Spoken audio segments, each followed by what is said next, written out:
Hello friends, welcome to learn services. This is Ram Soni. आज हम discuss करेंगे एमपीपीएससी 2020 मेंस की तैयारी के बारे में। कुछ महत्वपूर्ण स्टेप्स डिस्कस करेंगे। वेल देखिए, हमारे पास यहाँ पे दो प्रकार के फ्रेंड्स हैं, दो प्रकार के नहीं बल्कि तीन प्रकार के फ्रेंड्स हैं। ऐसे फ्रेंड्स हैं जो क्वालिफाई कर रहे हैं, ऐसे फ्रेंड्स हैं जो क्वालिफाई नहीं कर पा रहे, मतलब दे आर नॉट क्वालिफाइंग, और तीसरे प्रकार के फ्रेंड्स हैं जो बाउंड्री जोन में हैं। आप तीनों लोग इसको ध्यान सुनिएगा, आपके लिए बहुत ही बेनिफिशियल होने वाला है। चलिए शुरू करते हैं डिस्कशन को। वेल देखिए, इस बार जो आप लोग एमपीपीएससी एग्जाम देने गए थे, वहां पे दो प्रकार के फ्रेंड्स थे। एक तो वो थे जो लोग ऑलरेडी एमपीपीएससी क्वालिफाई करने के लिए एग्जाम दे रहे थे।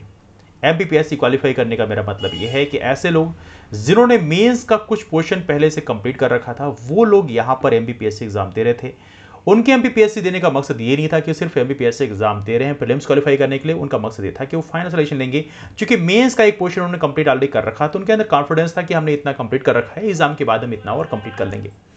दूसरे प्रकार यहाँ फ्रेंड्स और थे जो एमपीपीएससी एग्जाम दे रहे थे, लेकिन एमपीपीएससी प्री क्वालिफाई करने के लिए दे रहे थे। क्योंकि उनको पता है मेंस को उन्होंने कुछ नहीं पढ़ा है, तो उन्हें एमपीपीएससी क्वालिफाई करना उनका बहुत ही मुश्किल है। तो वो एमपीपीएससी प्रीलिम्स का एग्जाम सिर्फ इसलिए दे रहे थे कि मेंस उनका क्वालिफाई होगा नहीं, सिर्फ प्रीलिम्स का एग्जाम दे रहे हैं। प्रीलिम्स क्वालिफाई करने के बाद देखते हैं कितना हो पाएगा, है ना। मैं चाहता हूं आप अगली बार जब एग्जाम दें एमपीपीएससी का, तो वहां पर आप एमपीपीएससी प्रीलिम्स क्वालिफाई करने के लिए एग्जाम ना दें, एमपीपीएससी का फाइनल सिलेक्शन लेने के लिए एग्जाम दें। तो इसलिए मेरा सजेशन ये है कि आपके पास जो टाइम है उस टाइम को आप बेहतर तरीके से यूटिलाइज करें। अब जहां तक की बात ये पढ़ाई करने की बात करें, देखिए 2019 के एग्जाम पैटर्न की बात करें, 2019 में एग्जाम पैटर्न ऐसा था कि यहां पे 3 नंबर क्वेश्चन, 6 नंबर क्वेश्चन और 15 नंबर क्वेश्चन पूछाते थे। मतलब उस समय एग्जाम पैटर्न थोड़ी अलग था। लेकिन 2020 में एमपीपीएससी ने अपने पैटर्न में बदलाव किया और यहां पे किया 3 नंबर क्वेश्चन, 5 नंबर क्वेश्चन और 11 नंबर क्वेश्चन। एवली सिलेबस में बदलाव किए गए। आपको पता होगा पेपर 1 में कुछ चीजें ऐड की गई। पेपर 2 की बात करें तो यहाँ पे आपका पहले पॉलिटी होता था, और यहाँ पे इस बार पेपर 2 में पॉलिटी के साथ में इकोनॉमी को भी ऐड कर दिया गया। पेपर 3 की बात करें, साइंस एंड टेक के साथ पहले इकोनॉमी होता था, लेकिन इकोनॉमी यहाँ से हटा दिया गया है।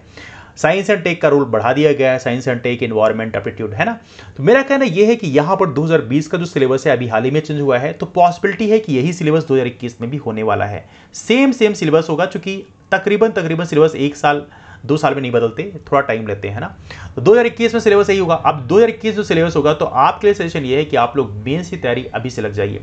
आपका जो अगला 2021 का नोटिफिकेशन है वो शायद मोस्ट प्रोबेबली सितंबर या अक्टूबर में आएगा, या सितंबर में आता है अक्टूबर में आता है, तो आपके पास तकरीबन, यदि अक्टूबर में आता है तो तकरीबन 2 महीने का टाइम है।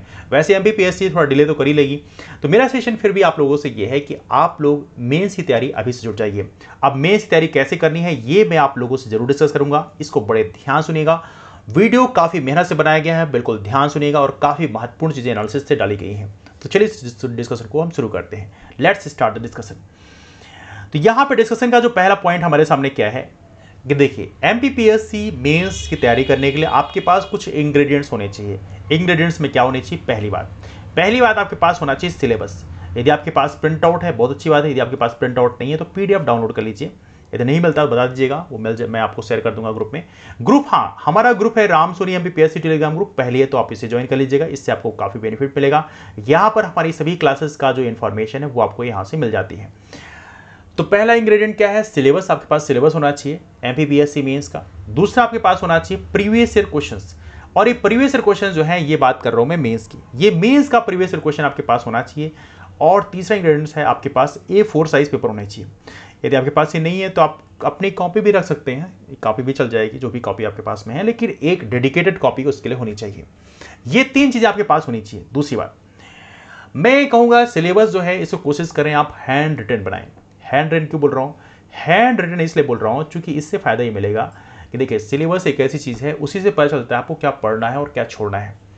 यदि आप उस सिलेबस को एक बार लिखेंगे अपने हाथों से, तो आपको सिलेबस याद हो जाएगा, और जिन लोगों को सिलेबस याद हो जाता है उनका सिलेक्शन भी लबो हो जाया करता है, क्योंकि उनको पता है बेसिकली उनका दुश्मन कौन है, उनका किससे उसे कंप्लीट करना है, क्या करने जा रहे हैं। तो आपको पता होना चाहिए क्या आप करने जा रहे हो, और ये बेस्ट तरीका होता है जब चीज़ जो आप लिखते हैं, जब किसी भी चीज़ को आप लिखते हैं अपने हाथों से, नन्हे हाथों से, तो फायदा आपको ये मिलता है कि आपको चीज़ें लबी याद हो जाया करती हैं। तो मेरा सजेशन ये है कि सिलेबस को अपने हाथों से लिखें। अब कैसे लिखना है ये मैं आपको बता देता हूँ। देखिए, सिलेबस लिखने के लिए मान लीजिए आपने पेपर 1 बनाया, पेपर 2, पेपर 3 जो भी है। अब पेपर 1 की बात करें तो यहाँ पे मान लीजिए कोई पॉइंट आप लिख रहे हो, है ना। एक पॉइंट लिखने के बाद में जो एक टॉपिक है उसको लिखने के बाद थोड़ा स्पेस छोड़ दें, कम से कम 2-3 लाइन तक का स्पेस छोड़ दें।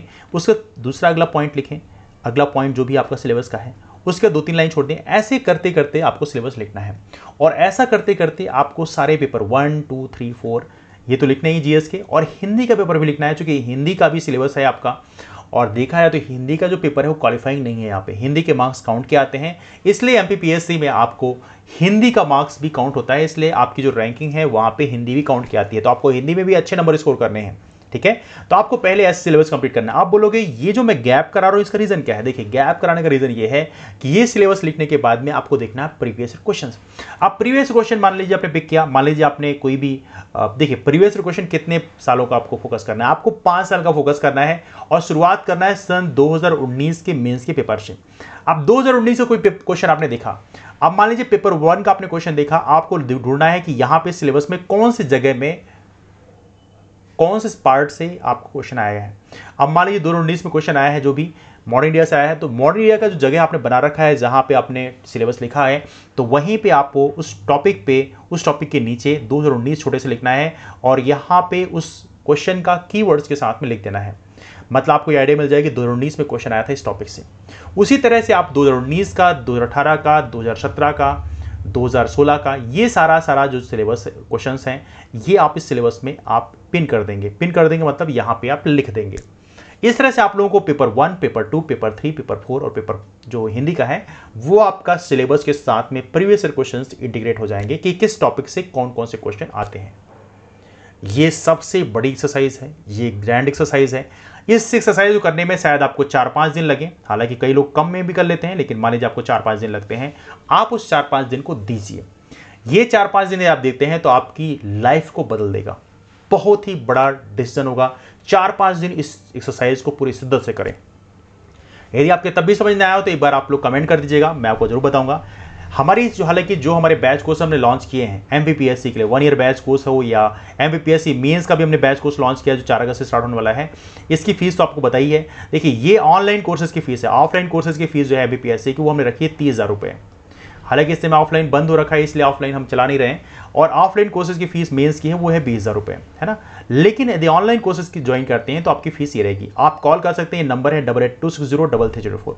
लेकिन सबसे इंपॉर्टेंट पॉइंट हमारे सामने क्या है कि हमारे सामने ये है कि हमें तैयारी करनी कैसे है। तो ये हमारा पैटर्न होगा तैयारी करवाने का।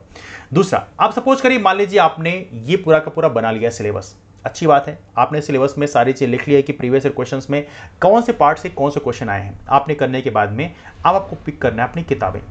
मान लीजिए आपने मॉडर्न इंडिया उठाया, स्पेक्ट्रम से पढ़ रहे हैं या किसी भी किताब से पढ़ रहे हैं, आपने उस किताब को उठा लिया। आप एनसीईआरटी से पढ़ रहे हैं कोई बात नहीं, लेकिन जिस भी किताब से आप पढ़ रहे हैं उस किताब को आपने उठा लिया, पिक कर लिया। अब उस किताब में आपको देखना है सिलेबस में क्या चीज़ें लिखी हैं। सिलेबस का आपने टॉपिक पिक किया, सिलेबस मान लीजिए आपने पूरी मॉडर्न इंडिया कंप्लीट करा दिया, पूरी मॉडर्न इंडिया आपने लिख के कंप्लीट कर दिया, वंडरफुल, मॉडर्न इंडिया आपने कंप्लीट कर दिया। मॉडर्न इंडिया कंप्लीट करने के बाद में आपको क्या करना है, उस टॉपिक कंप्लीट करने के बाद में आपको प्रीवियस ईयर क्वेश्चन देखने हैं, कौन सा प्रीवियस क्वेश्चन पूछा गया है। प्रीवियस ईयर क्वेश्चंस जो हैं उसको आपको सिर्फ देखने के लिए नहीं रखना है यहाँ पे, प्रीवियस ईयर क्वेश्चंस उसके बाद में आपको प्रॉपर तरीके से लिखने की प्रैक्टिस करना है। नाउ मेरा कहना यह है कि जो तैयारी करते वक्त जिस चीज को आपको ध्यान रखना है वो आपको बनाना है नोट्स। नोट्स कैसे बनाना है, देखिए पहले आप जान लीजिए नोट्स कैसे बनाना है। बहुत सारे लोग बोलते हैं नोट्स कैसे बनाएं। नोट्स में ऐसा नहीं पूरी किताब छाप दें आप, तो फिर नोट्स बनाने का मतलब क्या है। नोट्स में सिर्फ आपके कीवर्ड्स होने चाहिए। कीवर्ड्स का मतलब ये है कि जो चीज़ें आपको पता है वो चीज़ें उसमें लिखने की जरूरत नहीं है। जो चीज़ आपको लगता है बहुत सिंपल है, ये मेरे को हर वक्त पता होती है, इसलिए मेरे को रिवीजन करने की कोई जरूरत नहीं है, तो वो चीज़ें आपको नोट्स में नहीं लिखनी है। नोट्स आपको अपने लिए तैयार करना है, मार्केट में बाकी लोगों के लिए नोट्स तैयार नहीं करना है कि आप बाकी लोगों को सेल करते हो। यदि बाकी लोगों को सेल करना है तो बात है, फिर वो आप मेंस की तैयारी थोड़ी कर रहे हो। लेकिन यदि आप लोग अपने लिए तैयार कर रहे हैं तो नोट्स कैसे बनाना है सुन लीजिए।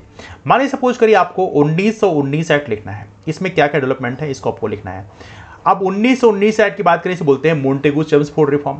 मोंटेगू चेम्सफोर्ड रिफॉर्म, अब मान लीजिए सपोज करिए मेरे को हमेशा रहता है मोंटेगू चेम्सफोर्ड रिफॉर्म क्या है। यहाँ आप मोंटेगू की बात करें ये थे सेक्रेटरी, चेम्सफोर्ड की बात करें थे वाइसराय। अब ये चीज़ मेरे को हमेशा याद रहती है, तो मैं मोंटेगू चेम्सफोर्ड रिफॉर्म 1919 एक्ट में नहीं लिखूंगा। क्यों?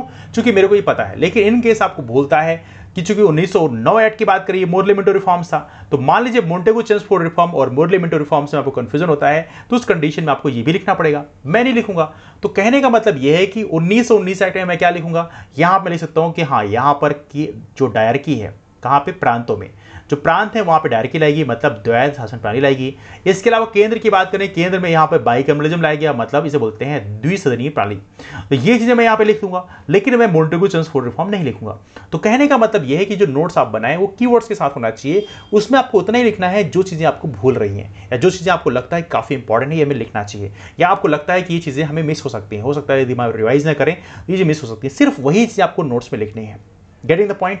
तो यहां पे आपको ऐसा नोट्स तैयार करना है। नोट्स तैयार करने के बाद में आपको देखना है कि उस टॉपिक से कौन सा क्वेश्चन पूछा गया। मान लीजिए यहां पे आपको मोंटेगू-चेम्स्फोर्ड रिफॉर्म से कोई क्वेश्चन पूछा गया है, वो 6 नंबर क्वेश्चन है, तो आपको 5 नंबर के हिसाब से लिखना है। ये तो 3 नंबर का है, 3 नंबर के हिसाब से लिखना है। मान लीजिए यदि आपका 15 नंबर क्वेश्चन पूछा गया है, तो आपको उसे 11 नंबर के हिसाब से लिखना है, क्योंकि इस समय हमारा सिलेबस जो एग्जाम का पैटर्न है वो थोड़ा चेंज हुआ है 2020 में।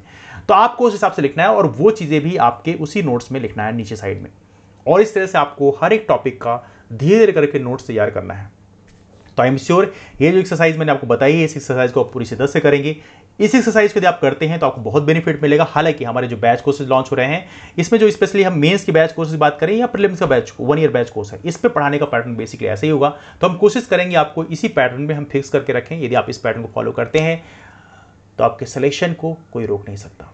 प्रीवियस ईयर क्वेश्चंस का, सिलेबस का आपके एग्जाम के लिए बहुत ही बड़ा रोल होता है।